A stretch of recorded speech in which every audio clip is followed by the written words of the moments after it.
നമ്മുടെ ജീവിതത്തിൽ നിങ്ങൾ ദൈവഹിതപ്രകാരം ഒരു പുതിയ എക്സോഡസിലേക്ക് പ്രവേശിക്കുമ്പോൾ ആ പുതിയ അധ്യായത്തിനെതിരായിട്ട് ഒരുപാട് പ്രതികൂലങ്ങൾ നമുക്കുണ്ടാകും. അങ്ങനെ തടസ്സമുണ്ടാകുമ്പോൾ നിങ്ങൾ എപ്പോഴും ഓർക്കണം, എന്നോട് ഇത് പറഞ്ഞത് ആരാണ്? അക്കരയ്ക്ക് പോകാൻ പറഞ്ഞ കർത്താവല്ലേ. അതിൻ്റെ ഇടയ്ക്ക് കൊടുങ്കാറ്റ് ഉണ്ടാകത്തില്ലെന്നോ യാത്ര സുഖമായിരിക്കുമെന്നോ ഒന്നും കർത്താവ് പറഞ്ഞില്ല. അക്കരയ്ക്ക് പോകാമെന്ന് പറഞ്ഞവൻ അക്കരെ കൊണ്ട് എത്തിച്ചിരിക്കും. എത്ര കൊടുങ്കാറ്റ് വന്നാലും, എത്ര തിരമാല വന്നാലും, എത്ര വള്ളത്തിൽ വെള്ളം കയറിയാലും, വള്ളം മുങ്ങുമാറായാലും ഒരിക്കലും നമ്മുടെ വള്ളം മുങ്ങിപ്പോകത്തില്ല. കാരണം അതിനകത്ത് യേശുവുണ്ട്.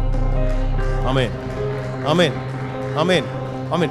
നിങ്ങൾ ഇന്ന് ഫേസ് ചെയ്യുന്ന പ്രശ്നങ്ങൾ, പ്രതികൂലങ്ങൾ വരുമ്പോൾ, കൊടുങ്കാറ്റ് ആഞ്ഞടിക്കുമ്പോൾ മനസ്സിലാക്കണം, എൻ്റെ പടകിൽ യേശുവുണ്ട്. എൻ്റെ പടകിൽ യേശുവുണ്ട്. യേശുവിൻ്റെ പടകിലുള്ളത് കൊണ്ട് എത്ര വെള്ളം കയറിയാലും ഈ വള്ളത്തെ മുക്കുവാൻ കഴിയാത്ത തരത്തിൽ എൻ്റെ യേശുവിൻ്റെ സാന്നിധ്യം, യേശുവിൻ്റെ സംരക്ഷണം എന്നോട് കൂടെ ഉണ്ട് എന്നുള്ള കാര്യം ദൈവജനം ഒരിക്കലും മറന്നു പോകരുത്.